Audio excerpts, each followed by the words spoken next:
In this video, I want to talk about the life and presidency of Calvin Coolidge. Calvin Coolidge, I think, is perhaps the most underrated president in U.S. history. Severely underrated. When you study him, his presidency, his life, he's a top 5 president, really. Perhaps top 2 in the 20th and 21st centuries. If you take the last 120, well now 6 years, 1900 to 2026, I would say top 2 or 3 in the 20th, 21st century. Definitely top 5 overall. Calvin Coolidge is definitely well worth your study and your consideration. His full name, John Calvin Coolidge Jr. He was born, interestingly enough, guess when? He was born on the most patriotic of days, July 4th, in 1872. Born after the Civil War in a small rural community called Plymouth Notch, Vermont. So he's from Vermont. His dad, John Coolidge, was a farmer, storekeeper, local office holder, constable, just of the peace, tax collector. His mother died when he was 12, and so teenage years going without his mother. He attended Amherst College. He later in life, Coolidge credited one of his professors, Charles Garman, a philosopher who emphasized moral responsibility, self-restraint, the ethical obligation of citizenship, as strongly influencing Calvin Coolidge, and I think you see that when you study Calvin, Calvin Coolidge. You see that a great deal in his presidency. Coolidge, diving into politics as a young person. Northampton City Council, 1898. City Solicitor, 1902. He served in the Massachusetts House of Representatives, 1907. 1908, he became mayor of Northampton in 1910. Massachusetts Senate, State Senate, 1912 to 15. Lieutenant Governor, 16 to 18 during World War I.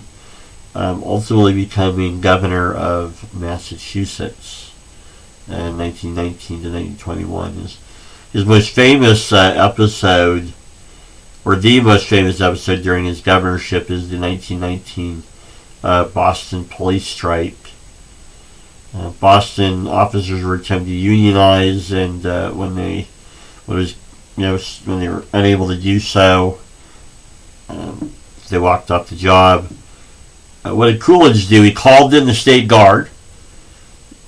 He declared public safety employees had no right to strike, and then ended the strike with the state guard coming in and doing their job, threatened with being fired.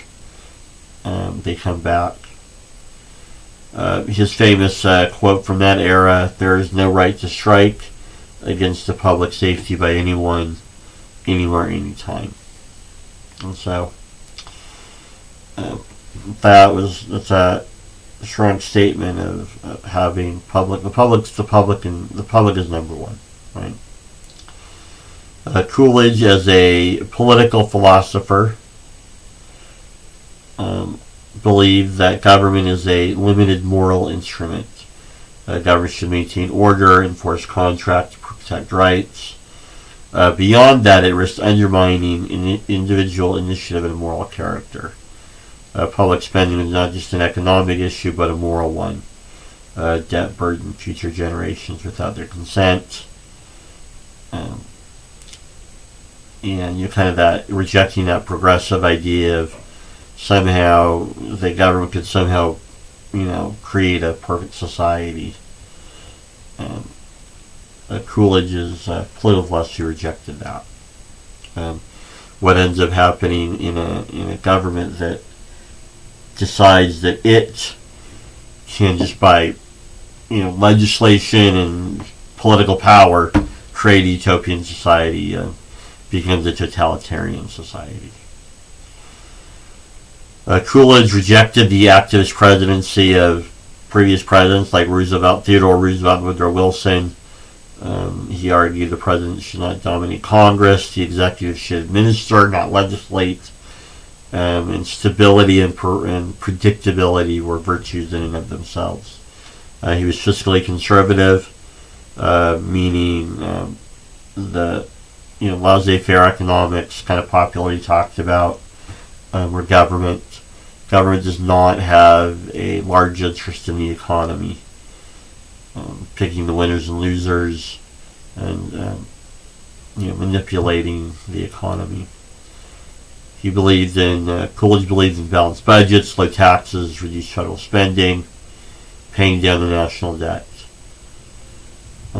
The health of the republic depended on private virtue, not public programs. Self-restraint, thrift, and sobriety were civic virtues that could not be imposed by the government just deciding that it was going to do things. Public office was a duty, not a platform for personal ambition.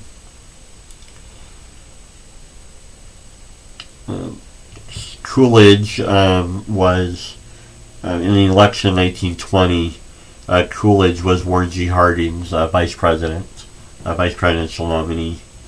And so, when Harding wins the presidency in 1920, Coolidge is the vice president.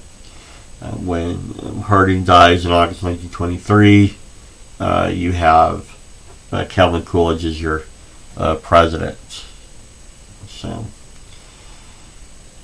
Coolidge, the scandals of the Harding administration. Coolidge fired corrupt officials. He cooperated with congressional investigations. He reassured the public through calm and consistent leadership. Coolidge's economic program, along with his Secretary of Treasury, Andrew Mellon, pursued the Revenue Acts of 1924 and 26, large tax cuts to encourage growth, sharp reductions in federal spending. He will end his presidency with a budget surplus of several $100 million in that era's money, aggressive debt repayment, and regulatory restraint. And so, what we see here is Coolidge, government's role, instead of interfering with the economy, getting out of the economy's way, getting out of people's way, not oppressing the American people with regulations and utopian reforms. The 1920s economy was booming due to technological innovations like radio, automobiles, electrification. Productivity was up, consumer credit expansion, and so you see Coolidge's government is letting the railroad of government, letting the railroad of the economy move full steam ahead. Coolidge continued Harding's naval arms limitation efforts. He supported the Dawes Plan in 1924, which stabilized German war reparations payment. What a lot of students aren't told is part of the Dawes Plan and U.S. government policy during this era was not only to restructure the German government's debt, but to loan hundreds of millions of dollars to Germany to keep their economy afloat. And this will tie Germany to the U.S. economy into the Great Depression. He promoted U.S. commercial expansion abroad. He avoided military interventions that previous presidents like Theodore Roosevelt, Taft, Wilson, and Harding did. He avoided, outside Nicaragua, he kind of reduced the amount of U.S. government intervention. From a progressive point of view, his most famous treaty would be the Kellogg-Briand Pact, 1928, which outlawed war. And so it's an interesting kind of the last gasp of progressivism, outlawing war. And so most of the countries that signed it will be participating in World War II. Coolidge did sign the Immigration Act of 1924, which imposed strict national origin quotas along the lines of the 1921 under Harding. Coolidge did speak publicly against lynching.